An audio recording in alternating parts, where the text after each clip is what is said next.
Hello everyone, Douglas Waltz, Old Man Comic Book Reviews. We're doing 2 weeks because I'm lazy. There's a lot of comic books.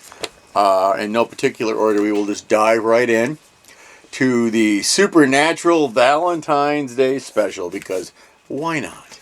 Why wouldn't you have a Supernatural special for Valentine's Day? Our writer is Preeti Chaber. Preeti Chaber. Okay, Preeti is spelled Preeti. Chiber is Chhibber. Our artist is Pasquale Gualano. And Sam and Dean are in a town without love. Everyone has broken up. And it's making people violent. And they use a really cool Indian deity for it. Trying to find her name. Because it's really sweet, and they do a lot of things with it. They explain exactly what's going on. Oh, Rati, R-A-T-I, Hindu goddess of love and desire. And that she married someone, and he was taken from her, and sometimes he comes back, and she has rage about when he's not here. So, fair enough. Fair enough. And see, these all fell off the thing. I keep a stack over here. I'm not showing it to you. Blech. You don't want to see it. So I may or may not have talked about Turtle Godzilla #3. I can't remember.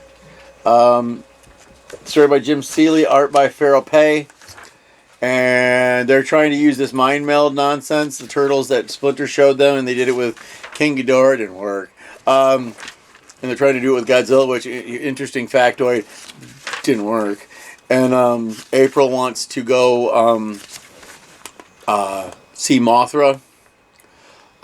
We also are introduced to Jet Jaguar. Again, we get a Jet Jaguar. And Rocksteady and Bebop get turned into kaiju. This is a great book. I would like to see this as a cartoon. Someone should draw it for me. What do you think? Yes? No? Maybe? So, Sonic the Hedgehog, number 84. Stories by Evan Stanley and Ian Flint. Art by Mauro Fonseca. That was an interesting thing. Now they're calling it On the Road to Sonic 100. Yeah, except for one interesting thing. That's like 16 issues. Now, looking at this, I realize that I have not read it. So we're going to put that away, and that'll be in next show. Now, I'm a little worried that I may have missed a couple. Let me take a quick look at this Godzilla book. Okay, and I haven't read the new Godzilla book. Shame on me. Alright, so let's go on. Continue on. We have the Amazing Spider-Man Annual. Annual means that it'll have 2 stories that have nothing to do with the current storyline. Or will it? Our first story is... Hold on. Written by Saladin Ahmed. Artist is Federico Faccini. And we have Peter Parker, Rapid, and Screwball. I kind of know who Rapid is. They're fast. It's a guy who's just trying to be a superhero, and he can do time stop. That's a handy thing to have. He teamed up with Spider-Man to fight Screwball, who's some internet weirdo who's trying to kill everybody in downtown New York and taking bets on it. And eventually her crowd turns against her, which I thought was freaking hilarious. But yes. And then the second story is Deal with the Devils. Dealing with the Devil. Writer's Joe Kelly. Artist is Roy Mercado. And this one deals a lot with the Spidey Slayers and the Hobgoblin and the Norman Osborn nonsense going on in the main book that just irritates me. Also, interestingly enough, I'm pretty sure I read this book because it came out before this book. So it gives you a prequel to a story you've already read if you keep up on your reading, unlike these 2 books right here. So there you go. Fun times. All right, Miles Morales, number 42. And Cody Ziegler's our writer. Marco Renna is our artist. I gotta tell you, it's one of the best Spider books as far as art goes. We bring you up to speed. They're fighting this computer guy with lots of arms, and he can split himself and do things, and it's Miles in his standard suit, and then it's Spidey shows up with his new galactic suit from being in space. We've discussed the whole being in space nonsense. We're not real happy, but it's a good book. Lots of action. One of the more action-filled issues of any Spider-Man book. Oh wait, and then they ended it. They canceled this book. Miles Morales Spider-Man. I forgot I was angry about this. They canceled Miles. What? Why would you cancel Miles Morales? This is a great Spider-Man book. This is the book for little kids to get into so that they'll read bigger books and they'll read more Marvel books if you'd stop canceling them. Not happy. Not happy that this is canceled. And we have to put up with John Romita Jr.'s bullshit artwork in the regular Spider-Man book. Unhappy. Completely forgot I was unhappy. Oh well. Green Lantern number 31. You know there's 31 of these things? I kind of want to see who the cover artist is because it's awful. So we have our writer. Oh, sorry. DC Books, small type. Is Jeremy Adams. Artist is, hold on, Montus. Montus. No, that's an O.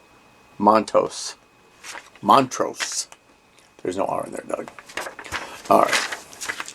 So, Barry Allen apparently in this has no superpowers. So Green Lantern has to help him so he can have Barry help him with his detective work. And they fight this really big giant muscle guy that's like a gangster who all I could remind me of was the Fixer, Grey Hulk, when he worked in Vegas.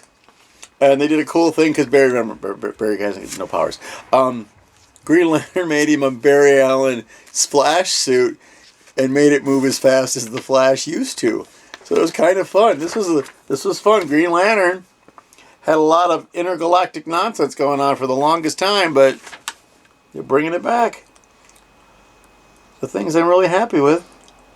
Apparently there's a lot of variant cover artists. I'm not going to try and figure out who it is. The cover's not great. Inside the book is fine. Martian Manhunter. Absolute Martian Manhunter. Not to be confused with regular Manhunter. Number 8. I've read every single one of these books. I love every single one of these books. If I knew for the briefest of instances what was actually going on in Absolute Martian Manhunter, that would be great. I'm trying to stall so I can find the whodunits. Oh, here it is. In the back, last page. Dennis Camp is our writer and Javier Rodriguez is our art. I think I remember that by now. And we're going to talk about a thing they did in this.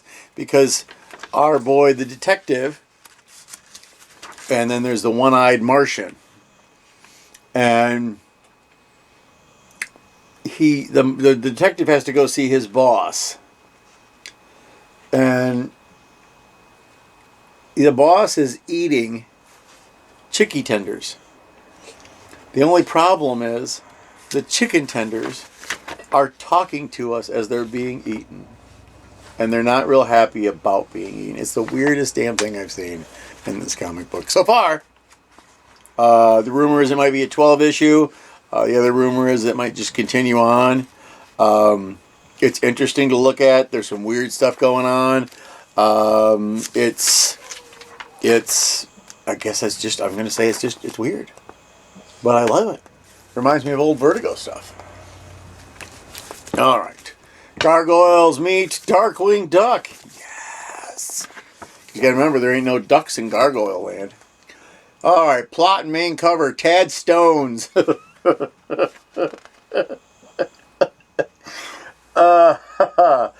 it's Gargoyle, so at least he's got the stones for that. Plot and script. Greg Weisman. Art. Ciro Cangialasi. It could be Cangialasi. I'm not spelling it. That's just what you get.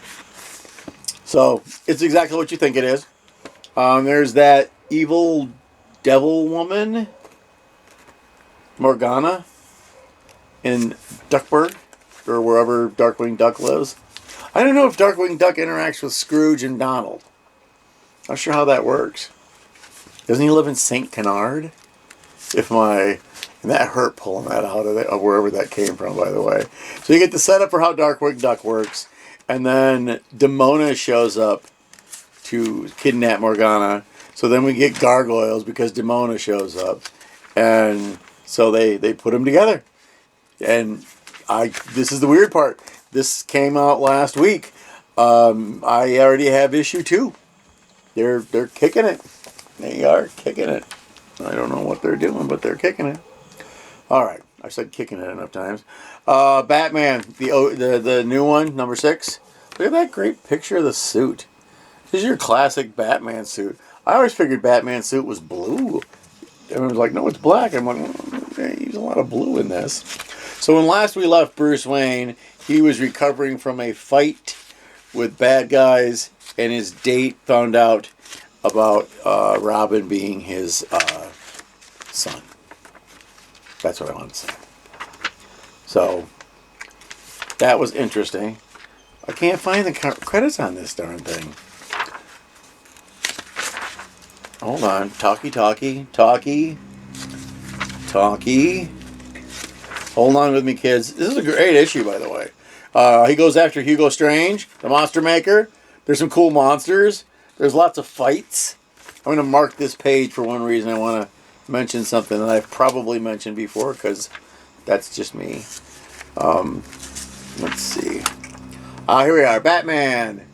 Long Night. Matt Fraction is our writer. George Jimenez is our artist. And they do this thing when he uses things. Like, you know those bat blades he's got like right here? So they put a little thing. You probably won't be able to see it. A little thing right there. Anytime he uses one of his gizmos, they tell you what it is, what it's made of, and what you use it for. Like this says bat blades, and then it says titanium core and laser honed. So they're wicked sharp and wicked tough. But they do that every time. There might be another one in the book. Let me take a minute of your time. You're already here. You weren't doing anything, right? All right. Right? No, I don't think that was it. I think it was them just telling you what cities they were in. But at least once every issue, one of his little toys gets used, and we get a little pop-up that tells us this is what it is, this is what it does. So, I don't normally buy Batman books because there's 6 of them right now? 6, 8? You can go every week and get at least 1 or 2. It's as bad as my Godzilla books, for crying out loud. But Godzilla's really cool, so I have to get those. But the Batman, I'm like, how's this one guy doing this without just dropping dead of exhaustion? Ooh, he's going to lean in and look at the battery. Okay, battery's good. I tell you I'm going to cut that part out, but that'd be a lot. But this is a really good book. It sort of gets you in there. It gives you stuff. We get introduced to a bunch of things. It's not like Absolute Batman, where apparently he's just a big dumb guy who's not smart. And their big cover this week was of the new Joker, who looks like a monster. I'm not really sure where they're going with this. But, so yes, this is 2 weeks worth of books, assuming I haven't, and I forgot to read 2, so super duper apologetic for that. So not a lot, some. So look at them. Woo. So when I do the next show, I'll read Sonic the Hedgehog. I can't believe I didn't read Sonic the Hedgehog. Or I can't believe I didn't read Godzilla. So if all goes well, kids, just between you, me, and the lamppost, I got an interview for a different job that will give me more free time because I'll be getting up at the crack of dawn. So anyone out there named Dawn, my apologies in advance. By the way, yeah, doing this in the living room on a weekday and at night, my son Daniel was nice enough to turn down his video game, but sometimes you make Dandelion laugh without even trying real hard. So that's what happens there. So here we go with the spiel. There's plenty of places to read comic books. You can read them for free at places like the library, online.